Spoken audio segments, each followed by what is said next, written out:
Dear friends and siblings in Christ, good morning, and please sit down. As our first reading asks, I repeat, what does the Lord require of us but to do justice and love kindness and to walk humbly with God?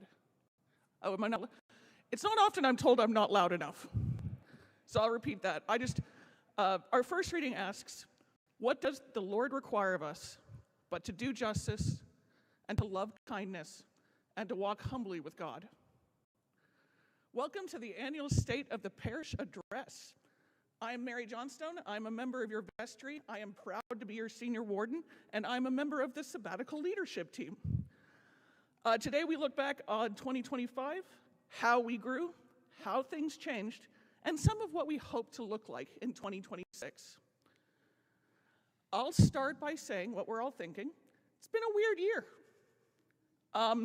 If you told me last year that I would be the one standing here in front of you instead of our rector, Sabeth, if I was the one to prepare these words and thoughts to be the scribe of our history, I would have laughed at you and said, I'm very bad at book reports. But this is where we are. This is where God has brought us, and this is what needed to get done. So I am here to reflect with you on 2025. It's been both a year of sabbatical and stepping up. Sabeth is taking a well-deserved break, and you will find in the hall updates on her sabbatical. Our bishop also introduced Zimzum, a guided prayer for groups about disconnecting from the world and taking a break and truly meditating and growing our relationship with Christ. Both these remind us that we need to take a break. At the same time, we have volunteers who have stepped up to fill roles while Sabeth is away. We have our sabbatical leadership team, our executive council of myself, Betsy, and Richard, making decisions and stepping to roles we weren't expecting. We have our vestry being run by someone who used to be very bad at writing book reports. It's a dichotomy of taking a break and taking more responsibility, and we are thriving. It's been a year of learning and listening. In an effort to increase communication between leadership and the congregation, we had 4 separate all-parish meetings. In these, we learned about our spiritual gifts and sources of transformation in our lives and in our church. We also kicked off our giving campaign, Tell Out My Soul, with a tremendous amount of work from our stewardship committee. And in these meetings, leadership is listening. I invite you to fill out the survey in today's announcements or speak to one of the vestry to share your opinions of these all-parish meetings. We want to know if they are too many, too few, or just that perfect amount. It's been a year of protecting our community in a charged world. This year, both Wheel and Share expanded. Wheel started an overnight shelter in one of our unused buildings, housing 12 women every night. Share is now open almost every day of the week to allow our neighbors to safely store their belongings. We open our space to rental groups, music and theater, keeping our space open and light. We walked in pride to show our faith and love. At the same time, we've had trainings about safety, about de-escalation, about immigration enforcement plans, and we welcome Sunny every week to help take care of us and our neighbors. We stand by our community covenant to keep ourselves and each other safe, and we are thriving.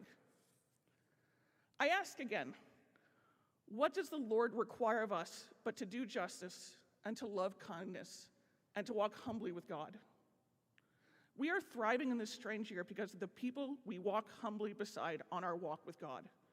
Every person in this room, in person and virtually, hello, our 272 subscribers, who worships and shares communion with us, who helps spontaneously or on a schedule, who attends an event here at Trinity or parks in the garage, neighbors who share and care for our neighborhood.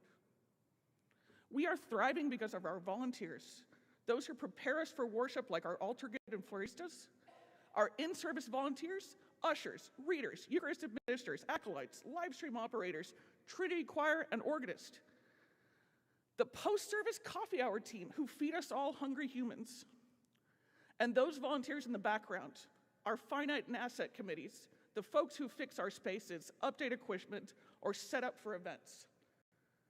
We are thriving because of our staff. Christy, who keeps all of our heads on straight. David, who's a true steward of our space. Ruth, who's had a new contract for a rental group every week I've been in charge. Mark, Dave, and James are section leaders who plan and fill this space with music and joy. Thank you, all of you, for taking this walk together in this very weird year. I'm sorry if I missed thanking anyone specifically. Let it be known, as I have said, I am bad at writing book reports. As we look forward to how we can do justice, love kindness, and walk humbly God with each other, there are a few things I see in 2026. We will continue to worship in a way that welcomes all people, engages our minds, bodies, and spirits in a way that we can bring throughout our lives, not just on Sunday. We will continue to learn and grow, including our approval for a curate to join our staff here at Trinity in 2026. We will continue to take care of each other, to take breaks when needed, and to step up when we can, to love our neighbors and to take care of each other. We will continue to thrive. I hope you'll join me after this service to hear me speak even more than I have in this address. I promise you'll also hear from the rest of the vestry, so it won't just be my voice. This may have been a weird year, and I may not be the face you expected to see, but I am happy to be in community with all of you and God, doing justice, loving kindness, and walking humbly. I love you all.